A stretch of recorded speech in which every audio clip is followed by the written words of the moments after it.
Welcome back to Sometimes Love Isn't Enough, the Parenting Through Challenges podcast. I'm your host, Angie Grandt, and today I want to talk about empowered kids. So I hear this buzzword a lot, actually, that I hear parents talking about empowering their kids and wanting to raise empowered kids, and, empowered kids make empowered choices. And I don't disagree. I think that it is a great concept to embody. Here's what I want to talk about today is that I want to perhaps shed some additional insight, maybe a slightly different perspective on this concept of empowered kids, because I don't just want it to be a bunch of lip service about our kids. When I think about empowered kids, I think about helping our kids to make decisions that feel aligned for them. And each of our kids are so incredibly unique. When I think about how to help our kids make decisions that are aligned for them, it does, at least through my perspective, require, I guess, the use of a tool like human design. Because each of us are energetically designed to make decisions differently. I, for example, can trust my gut. My gut says uh-huh and uh-uh. And also, I have to wait out my emotional wave, which means that in the moment, my gut will often tell me uh-huh or uh-uh. But if I make that decision, that bigger decision in the moment, it might not be right for me. I really do have to wait out my emotional wave. The silly yet true example that I often share about this is shopping for clothes. I have shopped the same way for so long, and I've tried to change it over the years, and it backfires every time because when I try to go against how I'm designed, it doesn't work. But I didn't know this about myself before. So for as long as I can remember, I'll go clothes shopping and I'll try on 20 different pairs of pants and 10 different tops. And then I'll find the few that I like and I'll carry them around the store and I'll look at a few more things and then I'll put things back on the rack and then I'll go back to the rack and I'll put them on, I'll try them on again to see if I really like them. It takes me forever to buy new clothes. It takes me forever. So I'll go through this whole process and there are some things that I'm certain that I want, or so I think in the moment, right? My gut is like, oh yeah, that one looks good on you. You feel good in it. And I buy it. And there are some things that I'm like, I want it, but it just doesn't, I don't know, something about it just doesn't, I'm not ready to buy it. And so I'll put it back. And when I make that impulse purchase and I quickly buy it and I trust my gut, I would say that more than half of those things that I knew in the moment were for me, more than half of them I take back or I regret. I'll wear them once or twice and then realize like I should have waited. This isn't right for me. I don't even like them. They don't fit right on me. They don't look right on me. It doesn't go with anything else I have. And then I'll regret it.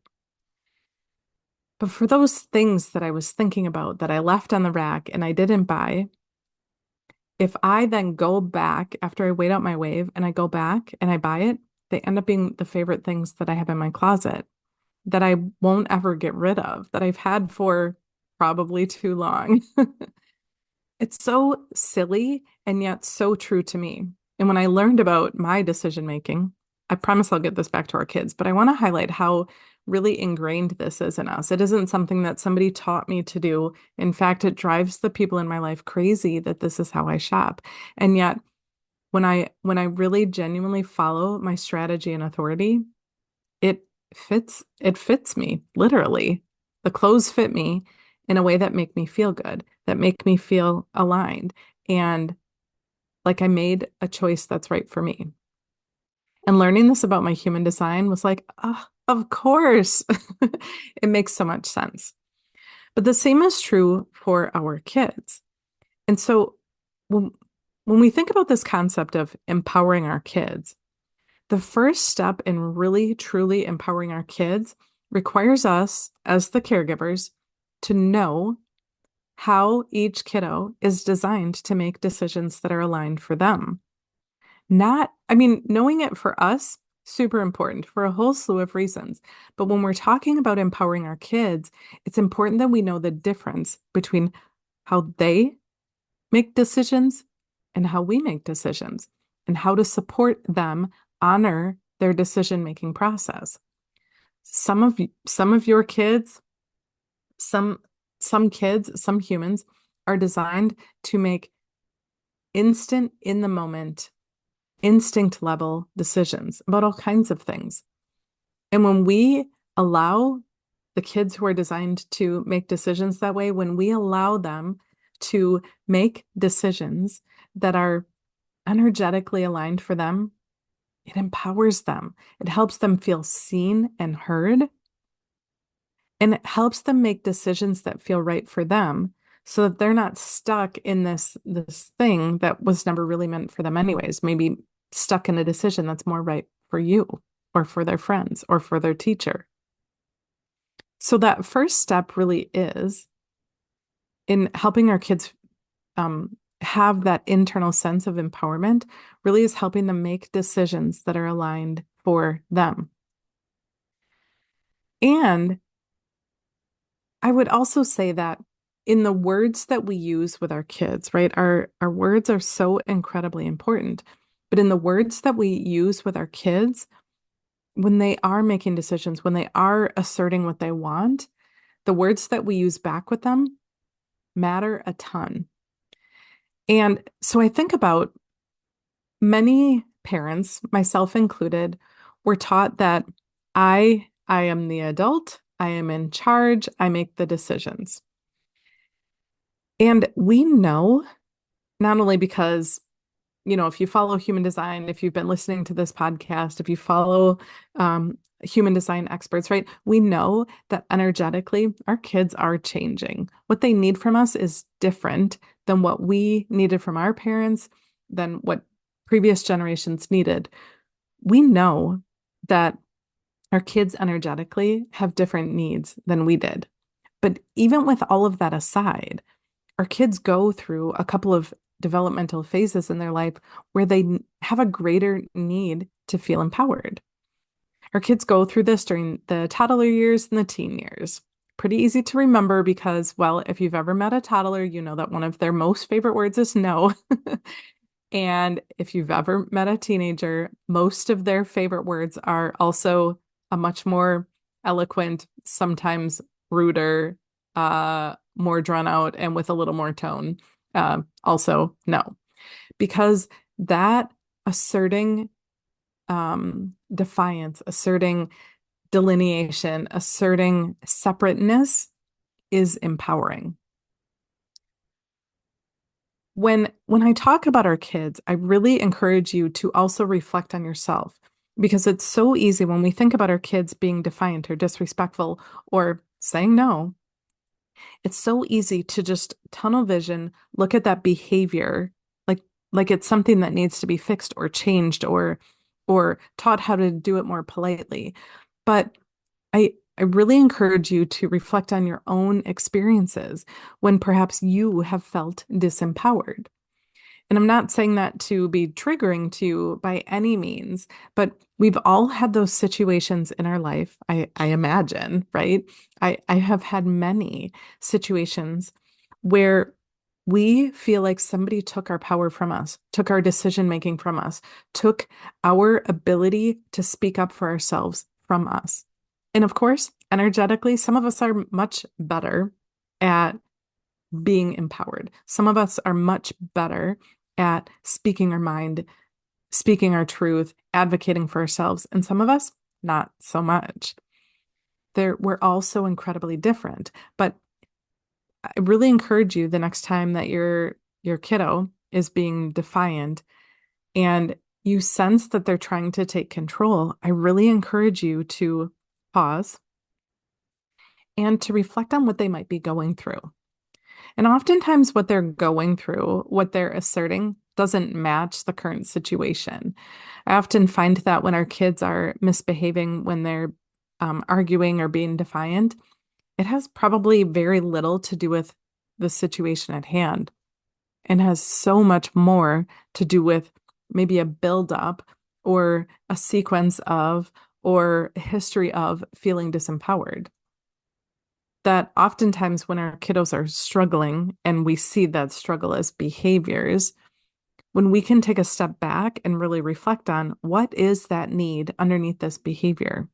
Is it that they feel like they lost power or that they need more power? Is it that they're questioning their lovability or their sense of self-worth? Is it that our kiddos are questioning whether, like, how they fit in, whether to a friends group or to into your family, or maybe you've moved to a new school or they've moved to a new school, right? When our kids are misbehaving, it's so often, if not always, a a symptom of some type of unmet need. And it's not always so black and white, cut and dry, cause and effect as we would like it to be. Boy, wouldn't that be easy, right? Like, oh, you spilled your milk and now you're screaming and rolling on the floor, right? Just clean up the milk and problem solved. It's not usually like that. Usually that behavior is related to something that happened earlier or feeling like they lost control over something in their life. So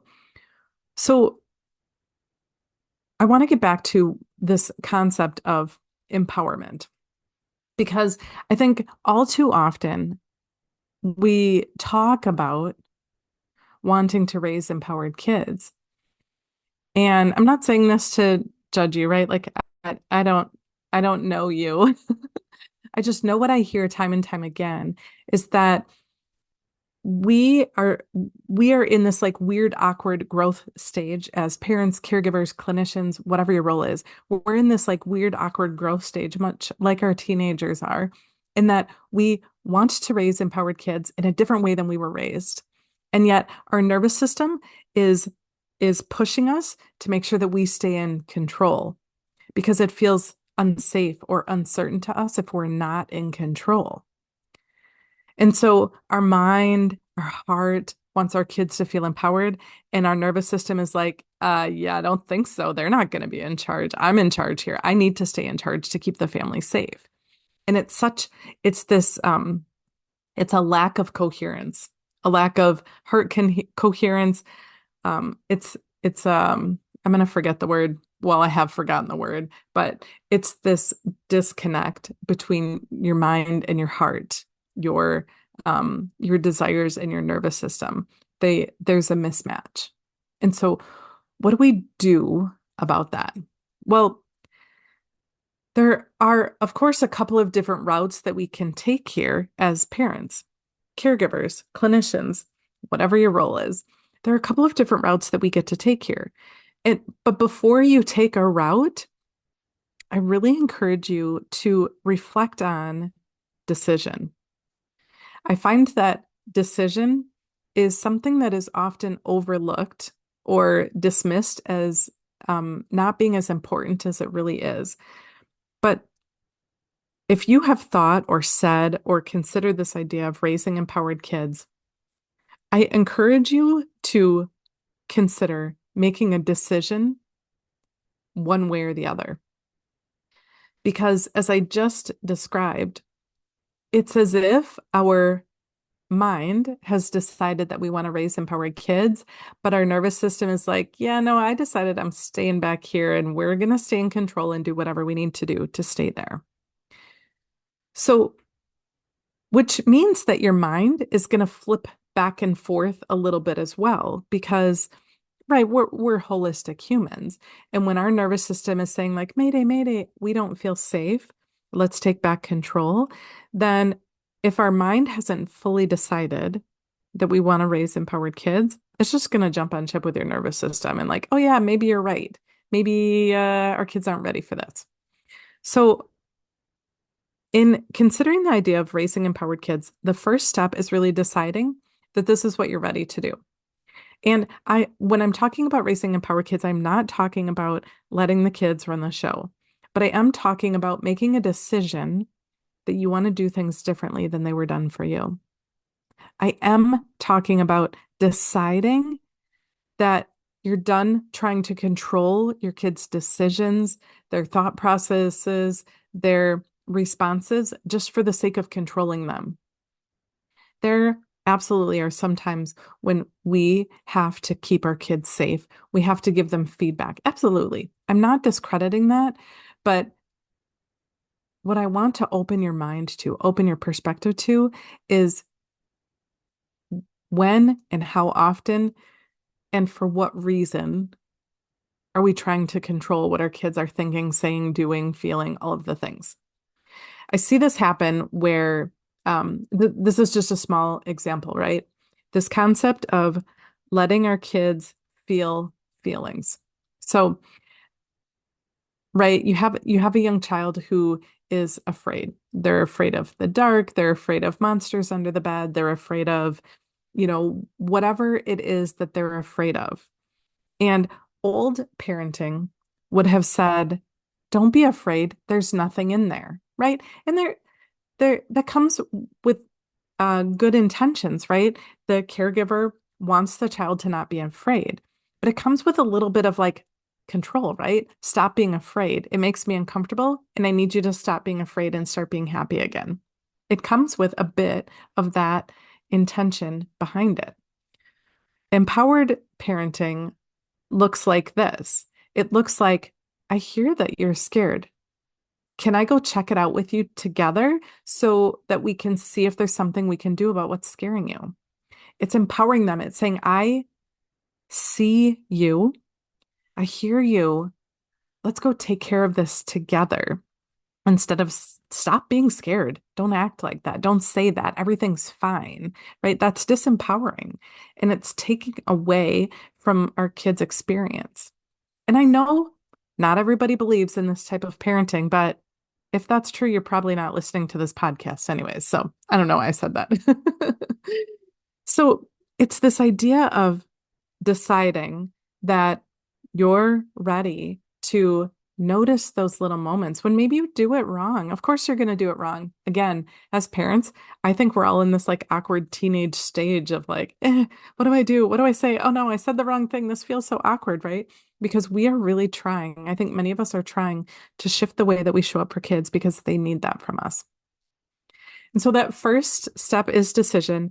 And then the next step, I think that there are kind of two key branches, at least through the way that I support my clients.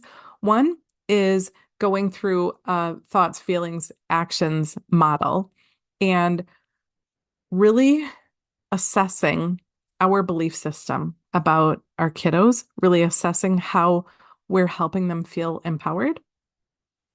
And the other route is using a tool to help rewire our brain, such as EFT tapping, right? EFT tapping has this beautiful way of helping us break the loop between our nervous system and our actions. EFT helps to create a new loop, a new belief essentially from our nervous system to our brain. So with EFT, to me, it's a bit of a fast pass, right? Through traditional mindset coaching, it oftentimes requires work. We've had a belief for decades about empowering kids and what that means and what it feels like to be empowered and what it feels like to be disempowered, right? We have a belief system about our role as a parent and keeping control in the home, keeping safety in the home, right? We have a belief about that that's been there for, well, it's been there for you for decades since you were little, but it's been in your nervous system. I would argue it's been there for generations, right? This has been passed down from generation to generation to generation to you, and it's influencing the way that you show up. And so doing mindset work, there's definitely power in that. It helps us to open our mind, but then adding on to that, a tool like EFT tapping can really help to settle in that new belief in a powerful way so that you can shift the way that you're responding to your kiddo when the old version of you would hear your kiddo say something or do something and feel driven. You would feel driven to want to take back control.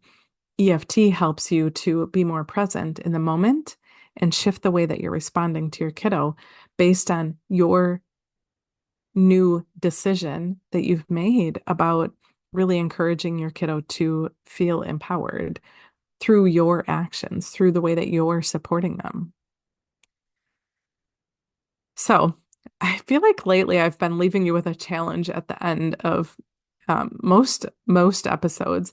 So this is my challenge for you this week is, are you ready to raise empowered kids? And if you're ready, are you deciding that you're cutting off the option of disempowering your kid? Or at least when you say something or do something that was disempowering, are you ready to decide that you're going to forgive yourself, maybe apologize to your kiddo for what you said, and work to keep shifting the way that you show up for them? Are you ready for that type of decision? And then, if you are ready, what is that approach that works best for you? Is it working on first shifting your perspective and your mindset? Is it really digging in deep and getting at that nervous system level to break that pattern? What is it for you that's going to help you shift to really start raising empowered kids? This is what your kids need from you.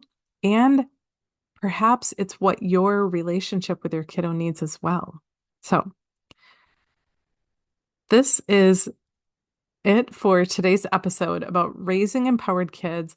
I would love to hear your thoughts. And as always, if you are looking for support to shift your relationship, to break those patterns, to really help you raise empowered kids, this is the work that I love doing. So book a connection clarity call. I would love to chat with you to help assess where you're stuck and how to get unstuck. So until next time, we'll talk soon.